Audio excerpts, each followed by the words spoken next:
편히 잘 쉬셨습니까? 6월 10일 화요일입니다. 이들리 신문 오늘 어떤 기사들 담겨 있는지 브리핑 시작하겠습니다. 오늘은 14면의 산업면으로 좀 바로 가서 시작을 좀 해보도록 하겠습니다. 왜냐하면 조선 관련된, 조선주 관련된 중요한 업황 관련된 분석이 좀 있어서요. 오늘 이 얘기를 먼저 좀 해야 될 것 같습니다. 뭐 아시는 것처럼 지금 뭐 조선주는 작년 트럼프 대통령 당선 이후부터 그 11월 초부터죠. 지금까지 계속해서 우리 시장의 주도주 역할을 해 왔었기 때문에 그리고 앞으로도 뭐 여러 가지로 좀 긍정적인 업황이 기대되가 있고 근데 좀 이제 생각해 봐야 될 시점이 왔는 게 아니냐 그런 내용이 좀 담겨 있습니다. 표를 먼저 보시는 게 좋을 것 같습니다. 월별 전 세계 선박 발주량 화면입니다. 위에 이제 이 배들이 좀 있죠. 4월 달 거 보면 460만 CGT는 이제 표준선 환상토수라고 이제 이쪽에서 하는 기준이죠. 그 단위고. 그다음에 이제 이게 5월 달 걸 보십시오. 갑자기 확 줄죠. 166만 CGT로 줍니다. 이게 한 달 전에 비해서 무려 64%나 발주가 줄었다는 얘기입니다. 그러니까 주문을 선주들이 덜했다 이 얘기인데 덜했다는 정도가 아니라 대폭 줄인 상황이 좀 되는 거죠. 그다음에 밑에 그림을 보시면 연도별로 전 세계 1월에서 5월 수주량이 이제 사실 뭐 연도별까지는 아니고 작년 대비해서 올해 1월에서 5월까지 수주량인데 작년 1월에서 5월까지는 2,918만 CGT였는데 이게 2025년 올 들어서는 1,592만 CGT로 60%가 넘게 정말 급감을 합니다. 이렇게 딱 놓고 보면 이거 뭔 일이 있나 싶은 생각이 좀 드실 겁니다. 그래서 왜 이렇게 수주량 또 발주량이 줄어드는지 이유를 좀 생각을 해봐야 되는 건데요. 역시 이제 관세 리스크입니다. 사실 관세 리스크가 나올 때 제일 먼저 우려했던 것 중에 하나가 뭐냐면 관세 전쟁이 본격화되면 글로벌 물동량이 줄겠구나라는 거였습니다. 기본적으로 이제 교역이 줄게 되면 당연히 이를테면 해상을 통해서 운송을 하는 이 운임량, 또 운송량 다 줄게 되죠. 그러니까 가격도 떨어질 수밖에 없는 거고요. 이게 2018년도 트럼프 일기 때도 있었기 때문에 이번에도 그럴 수 있겠구나라는 우려를 좀 했었는데 굉장히 좀 빠르게 이게 좀 줄어들고 있습니다. 첫 번째가 좀 그거고 두 번째는 지난번 4월 달인가 뭐 그때 소개해드린 바가 있었는데 IMO 국제해사기구에서 소위 말해서 이제 이 선박들의 탄소 규제를 강화하는 내용이 좀 됐죠. 그러다 보니까 2017년도부터는 어쨌든 기준치 이상의 탄소를 배출하게 되면 이제 페널티, 즉 범칙금을 물게 돼 있습니다. 이게 근데 배가 워낙 크니까 비용이 간단치가 않죠. 이게 어떤 현상을 좀 나타내냐면 첫 번째는 친환경 선박에 대한 수요를 증가시키는 예를 들어서 2028년도부터 이제 인도가 되는 선박들은 엔진 자체를 DF라고 그러죠. 이 듀얼 퓨얼 그러니까 이중 연료 엔진으로 좀 바꾸는 방법을 이제 쓰거나 이게 사실 제일 고가고 그다음에 두 번째가 기존의 이제 벙커 CU라든가 이를테면 이제 경유를 쓰는 이런 엔진을 개조하는 작업. 이것 때문에 이제 HD 이제 현대 에너지 솔루션 같은 이런 회사들, 마린 솔루션이죠. 이런 회사들의 주가가 좀 오르기도 했었는데요.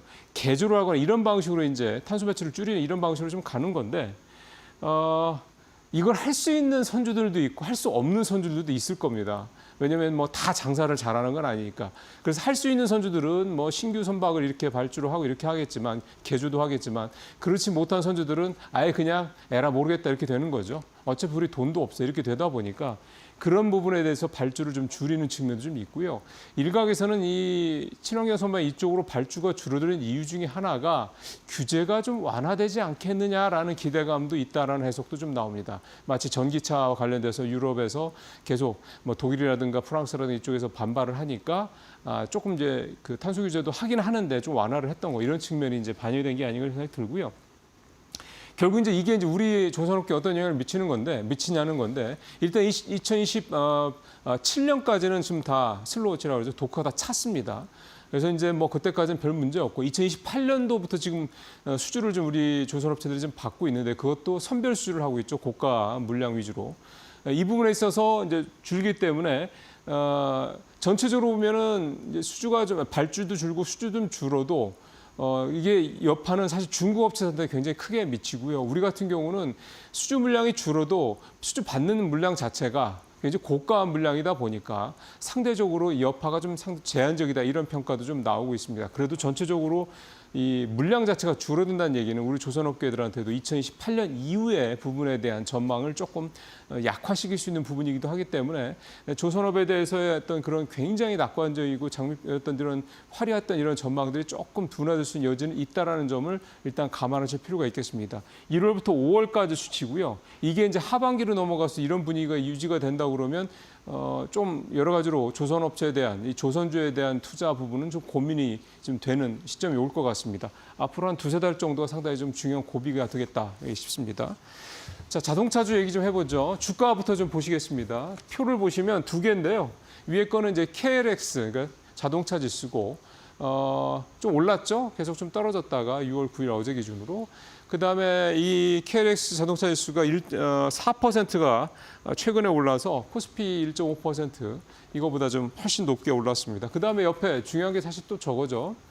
어제 자동차주들 주가 상승률에 모비스가 10% 넘게 올랐고 현대차, 성우하이텍, 서현이와 같은 이런 자동차 이 부품주들, 그다음에 기아, 현대유아 이렇게 주가들이 3, 4%. 이게 다른 데에 비하면 3, 4%가 뭐 별거 아닌데 싶은데요. 자동차주가 최근 주가 상황을 보면 주가가 저렇게 하루에 올라준 게 대단히 좀 감사할 따름이다라는 얘기가 나올 법할 정도로 주가가 꽤 많이 오른 겁니다. 실제로 KLX 이 자동차 지수 최근에 마이너스 1.98%. 다른 데 다 오르고 있는데 여기만 좀 떨어질 수 정도로 좀 그랬죠.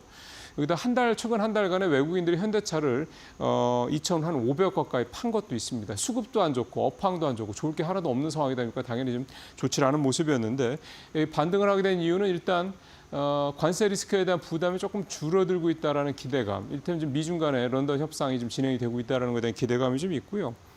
그다음에 상법 개정안이 좀 통과가 될 가능성이 높다 보니까 앞서 이제 보셨던 것처럼 모비스가 두 자릿수 이상 올랐던 것처럼 이 현대 모비스, 이 현대차 그룹에서도 뭔가 변화가 있을 수 있겠다라는 기대감이 좀 있는 것 같습니다. 그러다 보니까 이제 어제 모비스가 또 유난히 또 좀 올랐고요. 또 다른 리포트들 나오는 걸 좀 보니까 현대 모비스를 이 다른 현대차라든가 기아라든가 이런 완성차 업체와 좀 이렇게 별개로 보는 시각들이 많더군요.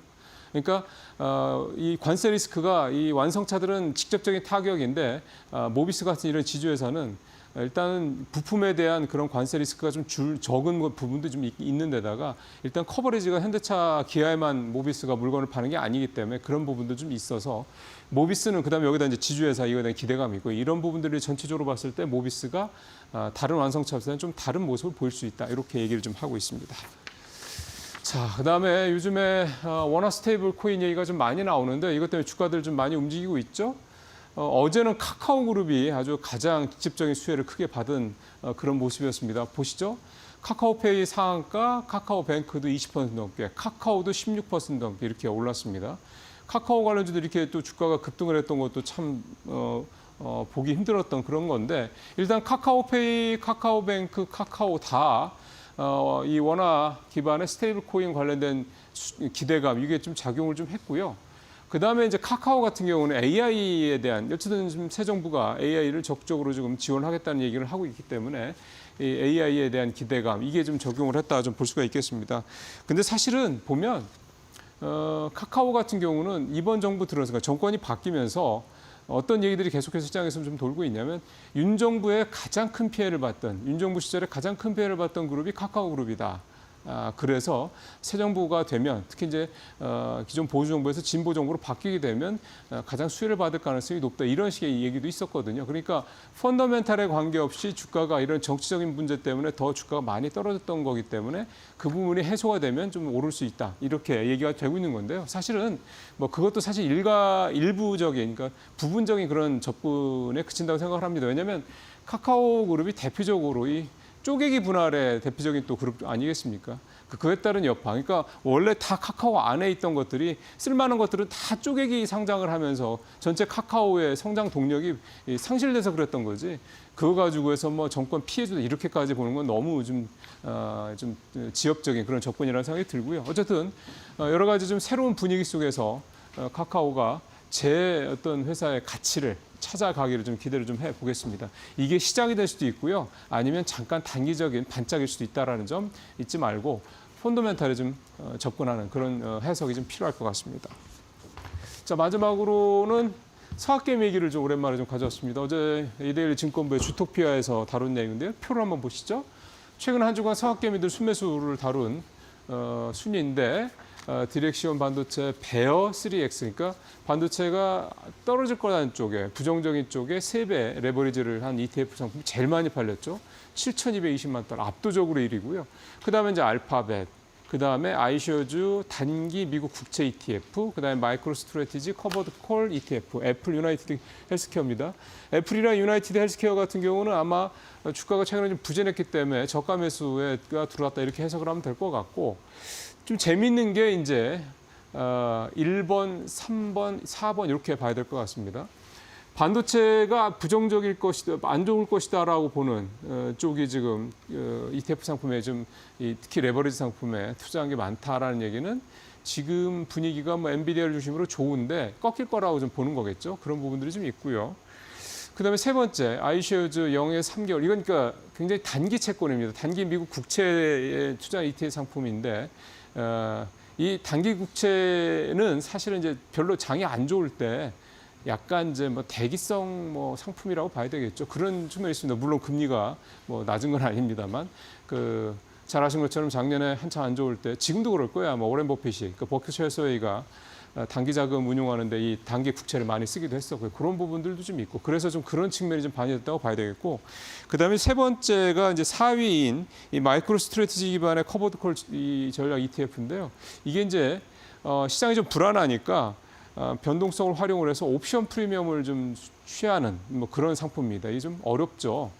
그러니까 이런 상품까지 이제 우리 서학개미들 투자할 정도면 진짜 이게 웬만한 이제 아마추어는 이제 수준이 넘어선 게 아니라 생각 들긴 하는데, 결국 시장이 이제 불안하다 보니까 자꾸 다른 상품을 찾는 이런 수요가 좀 나타나고 있다. 그러니까 이런 것들이 좀 서학개미의 투자 요즘에 흐름에서 좀 나타나고 있는데요. 그럼에도 불구하고 요즘에 오늘도 그렇습니다만 엔비디아나 애플이나 빅테크들 뭐 주가는 나쁘지는 않습니다. 그렇기 때문에 특히 이제 앞서 그 순매수 가장 많이 했던 종목이 반도체 3배 하락에 투자하는 이 ETF 상품이었기 때문에 글쎄 이번에 또 서학개미의 픽이 또 어떤 결과를 가져올지 좀 봐야 될 것 같네요. 뉴스 브리핑 여기서 마치겠습니다.